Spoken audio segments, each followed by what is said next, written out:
Bonjour les sportifs connectés, c'est Jérôme du blog montrecardiogps.fr. À peine les Fenix 8 sortis qu'on voyait déjà les premières fuites sur les Fenix 8 Pro avec écran micro LED, connexion LTE, connexion satellite. À partir de là, les rumeurs sont parties dans tous les sens et je compte même plus le nombre de sites et de vidéos qui nous annoncent la sortie des Fenix 8 Pro comme imminente pour faire du clic. Et bien maintenant c'est moi qui vais en parler parce que les fuites sur les Fenix 8 Pro se sont accumulées.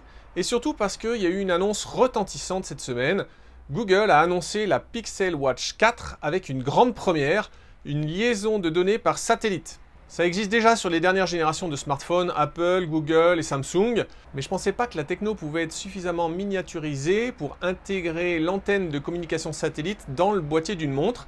Mais si! Cette connexion satellite, elle est utilisée que pour une seule chose sur la Pixel Watch 4, envoyer un message SOS et échanger après des textos avec un service de secours. Là où ça devient très intéressant, c'est que Google a signé en août 2024 un contrat avec Garmin pour exploiter leur centre de coordination de secours. Garmin Response, c'est un centre qui est armé 24 heures sur 24 et qui a déjà traité 17 000 SOS en provenance des balises InReach. Concrètement, lorsqu'un smartphone Pixel 9 ou une Galaxy Watch 4 déclenche un SOS par satellite, ce message arrive au centre de coordination de Garmin qui va après traiter d'urgence. Du coup, je me suis replongé dans les différentes fuites concernant la Fenix 8 Pro parce que si Google a pu le faire, ça rend plus crédible l'idée d'une Fenix 8 Pro avec connexion LTE et satellite. Je mettrai les liens des différentes sources dans la description de la vidéo. On commence le 10 septembre 2024. Une Fenix 8 Micro LED et deux Fenix 8 Pro ont fait leur apparition dans la liste des appareils compatibles de Garmin Connect. C'est donc une fuite sérieuse, parce qu'elle vient de Garmin, qui a fait dire à certains que Garmin allait bientôt sortir ses montres. Bon, 2 semaines après l'annonce des Fenix 8, c'était quand même très improbable. La nouveauté à ce moment-là, c'est que le micro LED, c'est une technologie d'écran qui consomme beaucoup moins que l'AMOLED, donc plus grande autonomie. Pour ce qui était de la Fenix 8 Pro, pas de détails.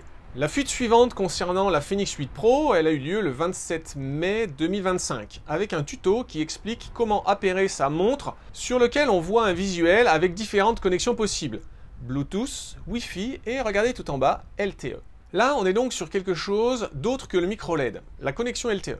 LTE, c'est ni plus ni moins qu'une connexion 4G, pour faire simple, qui permet de se passer de son smartphone pour la transmission de données.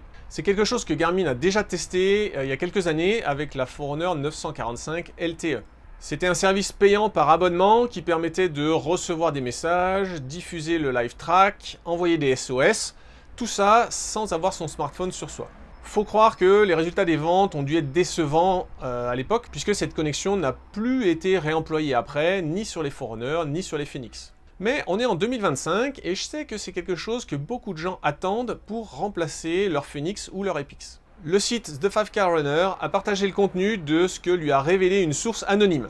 Donc là on n'est plus dans la fuite, mais dans la rumeur. Mais bon, c'est un gars qui est généralement bien renseigné, donc je lui accorde un certain crédit. Selon cette source, Garmin aurait un plan global qui combine LTE et communication satellite pour les services comme le live track, les messages SOS et les appels téléphoniques. Alors là, il y a plusieurs choses et c'est hyper ambitieux.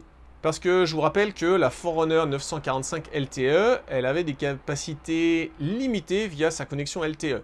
Pas d'appel téléphonique par exemple. Maintenant, on sait que les Fenix 8 ont un micro et un haut-parleur qui permettent de passer des appels téléphoniques via le smartphone connecté en Bluetooth. La Fenix 8 Pro, elle pourrait devenir complètement autonome, comme les Apple Watch, pour passer des appels.